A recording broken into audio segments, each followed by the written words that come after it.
Here's a mistake that I made. It was before I got married. It's Christmas, like pre-college, and I had 2 girlfriends that I was seeing. I didn't have the knowledge for this. I didn't have the experience for this. The only thing that saved me in this relationship that I was trying to pull off, trying to be the player that I wasn't, was there was no technology. There was no cell phones, Instagram. I got these 2 girlfriends I kind of like. I'm a poor kid, so I don't really have money for 2 girlfriends, so this is like a dumb idea. So I'm in a store called May Company in Cleveland. You know how they have like tables set up in the middle of the aisle in a department store, because Christmas they put everything out. So they had all these turquoise necklaces. They were all the same. Buy one, get one free. The chain was like $6. So I said, hey, problem solved. Hey, I like them the same. Why would I not get them the same thing? Great idea, right? That's what I said. Oh, that's the little stupid player in me. So I get them to the house. I can't get my sister involved in this because she's going to hate me, so I can't ask her. So I decided to wrap the gifts. But on the gifts, I put a little note, and I put her name in the box with the note. Well, I wrote the same note to the other girl with her name on it, and I put it in the box. But I ain't paying close attention, so on Christmas Eve, I'm going to both of them house to deliver these gifts. So I drop it off at her house. I tell her, hey, I got to go. I got to make a run. I'll be right back. Surprise yourself. Yeah. So while I drop it off, I take the other box to the other girl's house. I deliver it to her house. I'm going to stand there and wait on her to open her box. Well, what I had not realized was I had dropped off the wrong box. One of the girls' name was Brenda, and the other girl's name was Brittany. Both of them started with BR. So I'm standing there, watch this girl open this gift, and she goes, oh my God, it's so beautiful. Who is Brittany? And I'm trying to figure out how she knows this other girl's name. Well, you know how she knew it? Hey, dumbass, you wrote it and handed her the box. So I said, oh man, my brother put his girlfriend's name in my box. She said, I don't believe you. I got in my car. I drove to the house. The phone is just ringing. I'm living with my mama. Steve, this girl done called the house how many times? I get on the phone. It's Brittany. She got Brenda's box. She go, who is Brenda? I ain't got time for this. Click. I hung up the phone.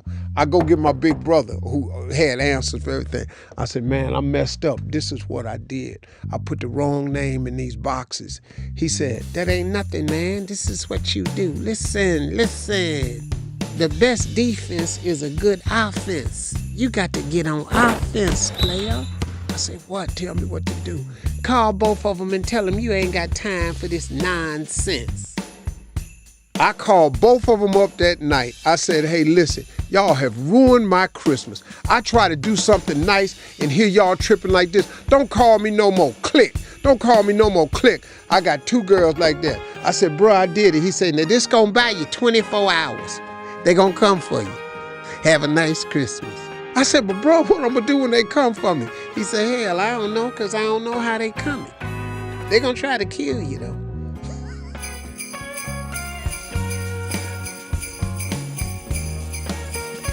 Oh, they hate it. Boy, they ate my ass alive. They ate my ass alive.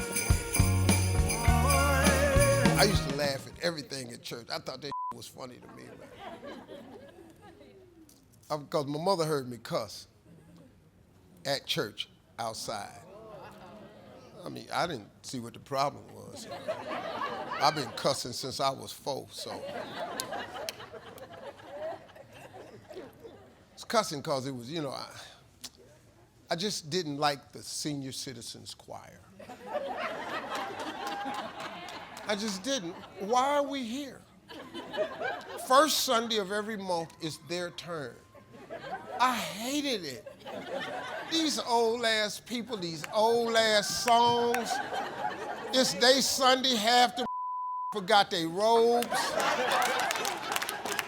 Oh, they ain't got their hymn books, they singing out them books and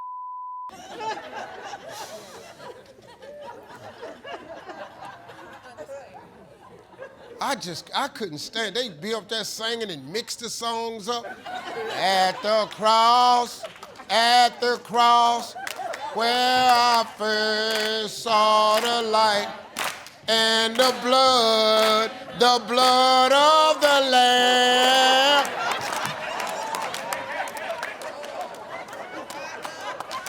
That ain't at the cross. Swaying, bumping all up into each other. Then there's always one old ass choir member that's more jazzy than the rest of them. I know he will.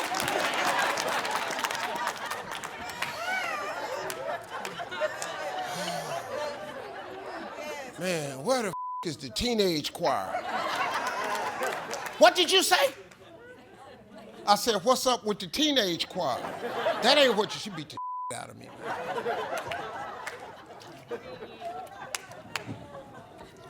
Yeah.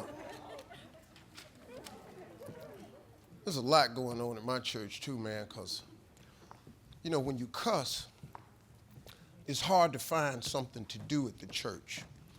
Because, you know, you want to join an auxiliary of the church that fits your talent.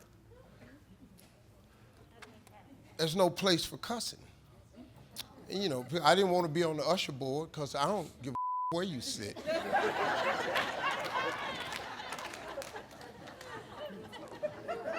Wasn't gonna put me on the deacon board because there's no way you're gonna let me count. I'm finna get a new car. So our church was in the hood, man, so what we ended up doing was, and you know, you'd be in church and they would steal cars doing church service.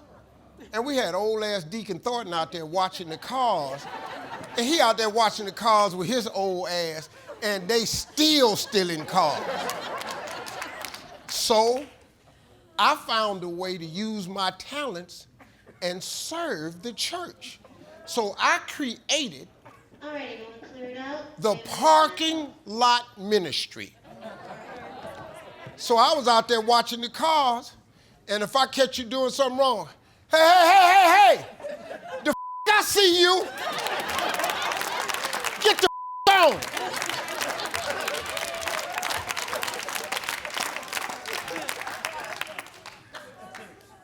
Car theft was reduced by 85%. My first year in the parking lot ministry. Because I let him use me. I actually won the Young Christian of the Year award.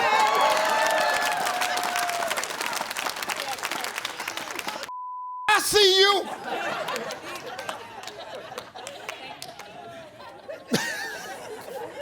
When was your first kiss? I didn't want my first one. I was 12, 11. I was 11.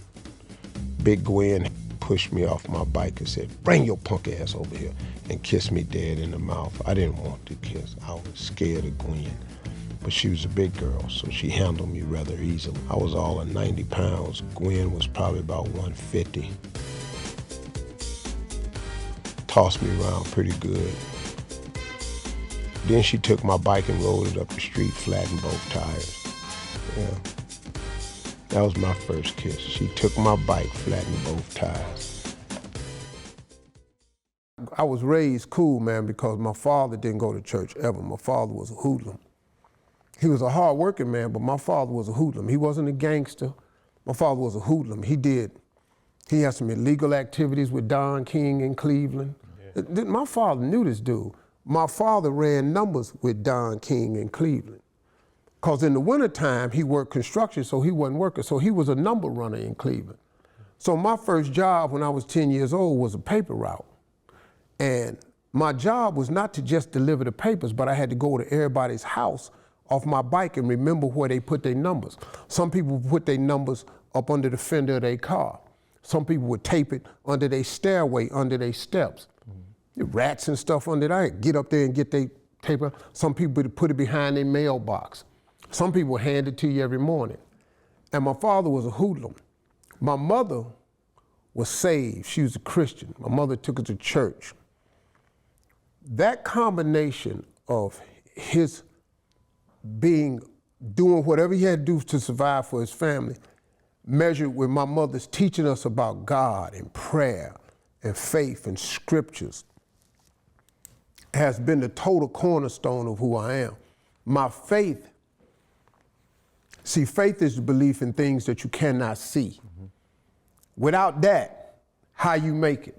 Because I'm finna ask God for something that I don't see no how, no way I can get it. But I got the faith that one day I'll have it. That's cold, man. That's a cold piece to lock into your mind. And people that don't have faith, that don't have a spiritual background, I feel sorry for them, man, because it's finna be way harder. Way harder, because too much gonna happen to you that's gonna require some God. Now, you can think it don't.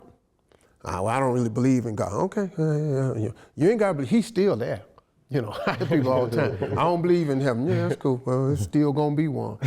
One dude told me, he said, well, hey man, suppose you get there and you find out it ain't no heaven.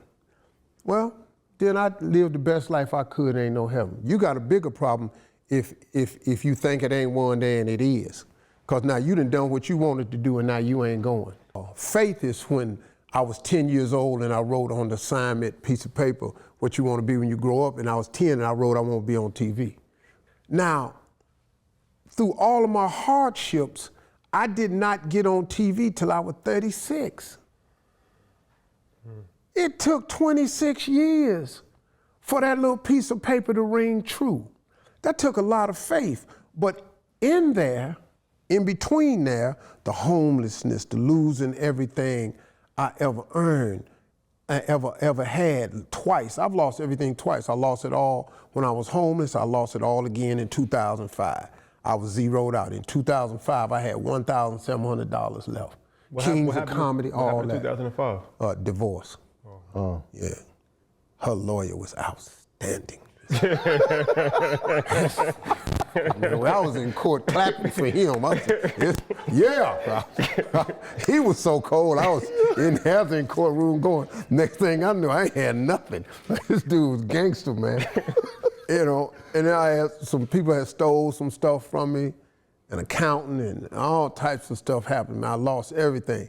But in those dark moments was when I learned, okay, faith is belief in things that you cannot see. I don't know how I'm gonna rise up again, but I gotta believe that I am. And then you gotta keep that imagination that I saw since I was 10, I was gonna be on TV. So that imagination, I had to keep relying on that because that's all I had, you understand? And then the dream was to get on TV, and I had to keep that in my head, even through the darkest moments. Because see, if you master the mental aspect of it, when the stuff is happening, that comes into play. You remember all the scriptures my mama taught me. Today is the day that the Lord has made. Let us rejoice and be glad. And she say that to me every day I went out to school. I was so tired of hearing that. But man, do you know how cold that thing stuck with me? That today is the day he made. And since I had to learn something in adversity, this is what I learned. I often ask people, I said, how many of you all have ever had a bad day? And the audience raised their hand. How many of you all have had days where you felt like you wasn't gonna make it? And everybody raised their hand. How many of y'all have had days where you thought you just didn't know what you was gonna do? Everybody raises their hand. I said, now let me tell you something about yourself. Your track record for surviving hard days, days you wasn't gonna make it, thought you wasn't gonna make it, and insurmountable days, your track record for surviving those days is 100%.